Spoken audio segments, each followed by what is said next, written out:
Assalamualaikum warahmatullahi wabarakatuh. Alhamdulillahirabbil alamin. Wassalatu wassalamu ala asyrafil anbiya'i wa mursalin wa ala alihi wa sahbihi ajmain, amma ba'du. Dampak anak sering dimarahin gimana sih Bu Isa? Satu, anak jadi pemarah. Walaupun memang ada otak marah atau ada otak emosi di dalam otak setiap anak. Walaupun nanti ada watak yang mempengaruhi emosi tersebut. Tapi kalau makin sering dimarahin jadi pemarah. Pemarah kalau wataknya ekstrovert dia bisa diekspresikan. Tapi yang wataknya introvert dia marah, dia masuk di dalam. Ya, akhirnya ngambek terus. Itu juga marah namanya. Ya. Kemudian ya ini anak memiliki sifat yang egois ya dan keras kepala, juga mempunyai kepercayaan diri yang buruk ya. Dan akhirnya anak suka menentang juga.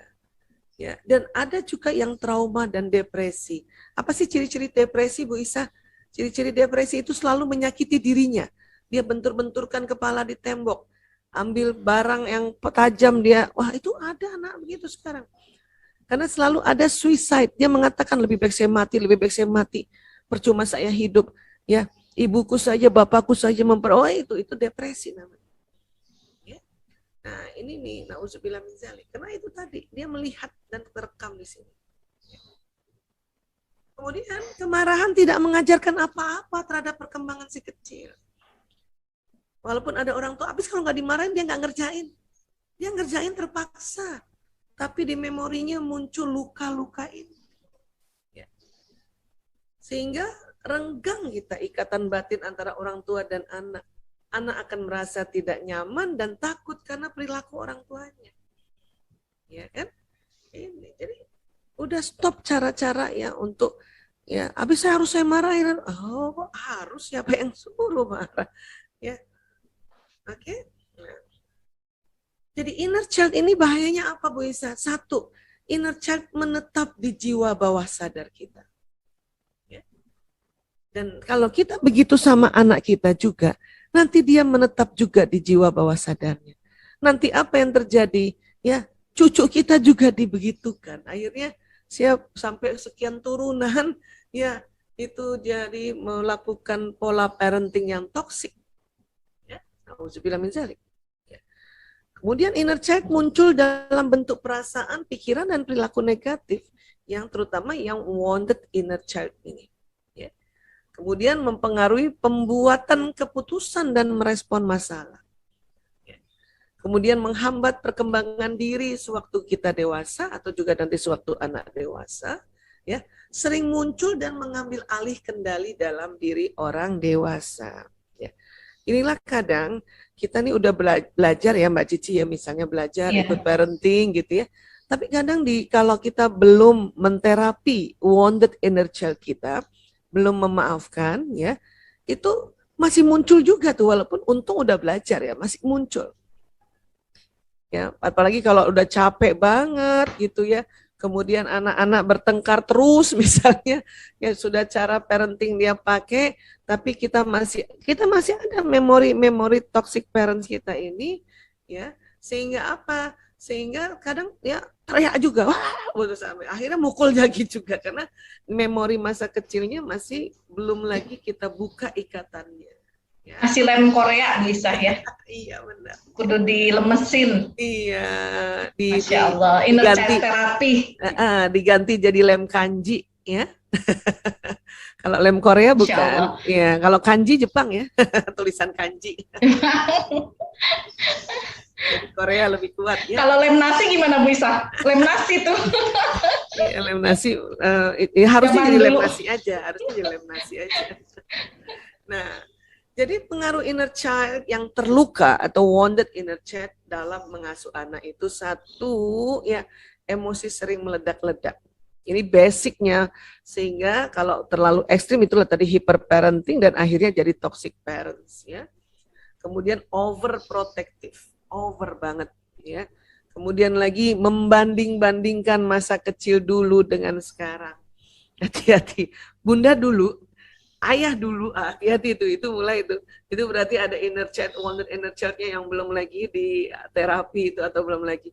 Ya, anak-anak itu nggak suka dibanding-bandingkan. Ya, walaupun anak-anak senang juga dengar cerita kita dulu ya. Ya nggak apa-apa kalau ibu-ibu dulu, ibu gimana? Baru cerita. Ya ibu dulu ceritalah ya. Waktu berangkat sekolah ya itu nggak bisa diantar dengan mobil pribadi, jadi harus ikut antar jemput. Jam 5 aja udah dijemput karena rumah paling jauh gitu. Udah sampai situ aja.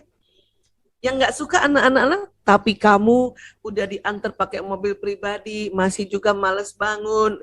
Itu yang bikin nanti anak-anak jadi tambah luka dianya juga. Jadi kita bikin lagi luka baru pada otaknya anak-anak. Ya, pokoknya nggak usah banding-bandingin lah ya. Nah, cerita-cerita aja yang proporsional. Ya. Kemudian bersikap terlalu disiplin dan terlalu keras dalam mendidik anak. Pokoknya kalau udah ada nih ciri-ciri kayak gini nih, waduh ini ada ya wounded inner child kita yang belum kita maafkan. Jadinya hiperparent. Iya. Iya. Hiperparent. Iya betul, menjadi hiperparenting ya. Dan semua orang ada wounded inner child ya. Tapi itu tadi kita harus memaafkan. Karena ini tadi kan kita dari kecilnya nyala gitu. Ya, semua orang ada, tapi akui dulu gitu ya. Yeah. Hingga nanti pada saat nanti ya kita sudah dewasa ini mengakui, kemudian memaafkan pengalaman masa kanak-kanak. Caranya gimana Bu Isa? Gampang. Pas waktu kita ingat, kok tiba-tiba aku ingat ya waktu kelas 1 SD diteriakin ibu ya karena terlambat pulang ya, misalnya gitu ya.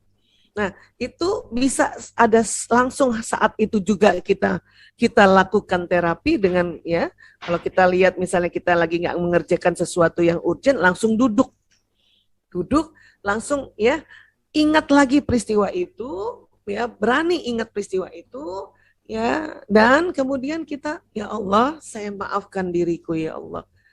Dan ingat siapa, lihat di peristiwa itu siapa yang bikin kita luka. Saya maafkan ibuku ya Allah, sebut namanya ibu ya. Kemudian saya maafkan ayahku di situ ya Allah. Saya maafkan kakekku. Bahkan wounded inner child bukan hanya dari bapak, ibu, kakek, nenek, bisa yang dari bapak, ibu, guru. Subhanallah. Iya, karena inner child kan ini juga sampai di usia dia sekolah kan. Iya. Langsung ada tuh anak-anak yang memori terhadap ada mungkin gurunya, mungkin guru zaman dulu juga masih kolonial ya. Ya. Nah, itu. Jadi duduk langsung. Atau kalau misalnya masih kita lagi mengerjakan pekerjaan yang urgent, nggak bisa ditinggalkan, kita ingat-ingat lagi dulu, kita tandai, dan kapan kita bisa nanti lakukan inner child therapy, ya ada waktu yang lapang kah? Kalau bisa lebih senang habis sholat biasanya. Kenapa? Karena rangkaian sholat itu sudah saling memaafkan dan rangkaian sholat membuat otak kita terbuka masuk ke ranahnya subconscious. Karena tadi Bu Isa sudah bilang subconscious bukan hanya otak, bisa di badan. Karena gerakan sholat ini ya bergerak kanan kirinya terus kemudian ya itu seimbang ya, tangan kanan tangan kiri waktu bertakbir seimbang, waktu kemudian bersedekap seimbang. Waktu kemudian ya sujud seimbang, waktu kemudian melakukan hal-hal itu seimbang dan ada gerakan. Supaya sel-sel yang ada memorinya ini juga sudah mulai Sudah mulai bisa terakses bawah sadarnya, sudah dibuka pintu-pintu ke bawah sadar memorinya. Barulah setelah itu kita istighfar berulang kali. Kenapa sih harus diingat peristiwanya? Supaya kita mengakses yang mana, bagian mana yang mau dibuka. Bagian mana ini yang mau dibuka ikatannya. Maka kita harus ya berani mengingat kembali. Karena ada orang enggak, gue nggak berani ingat, aku nggak mau ingat lagi.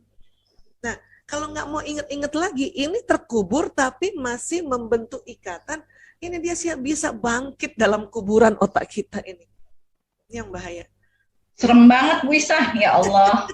Makanya film Bangkit dalam Kubur itu serem. Zaman dulu tuh ada. Ya, nanti jadi bipolar gitu nggak Bu Isa? Ya tergantung ya jadi ya gangguan dari mulai gangguan mood, gangguan kepribadian, gangguan kejiwaan itu karena ada ya inner child memory atau memori trauma yang tadi belum sempat dimaafkan ya, terjadi ya perubahan hormonal dan sebagainya, jadi koslet otaknya, makanya harus dibantu juga dengan konseling ya, bantu juga dengan hipnoterapis, bantu juga dengan obat-obatan Ya, kalau sudah menjadi seperti itu tuh rangkaiannya banyak ya. Tapi kalau belum lagi sampai kita gangguan mood, gangguan kepribadian, gangguan kejiwaan, ya sudah kita harus face reality. Kita ingat, yang mana ya, oh ini. Ya, duduk sebentar atau habis sholat atau mau tidur juga itu bagus banget ya. Nah, itu kemudian kita memaafkan dan ya kita lihat siapa aja sih orang-orangnya itu, berani kita maafkan ya. Ini namanya forgiveness therapy dan di ranah di dalam Islam ini yang disebut muhasabah ya.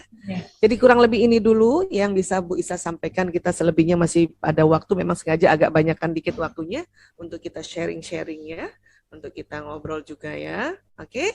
Iya, terima kasih Ayah Bunda, Bapak Ibu guru sudah sama-sama kita menyimak kembali ya. Dan mohon maaf lahir batin. Wabillahi taufiq wal hidayah wallahu alam bisawab. Assalamualaikum warahmatullahi wabarakatuh.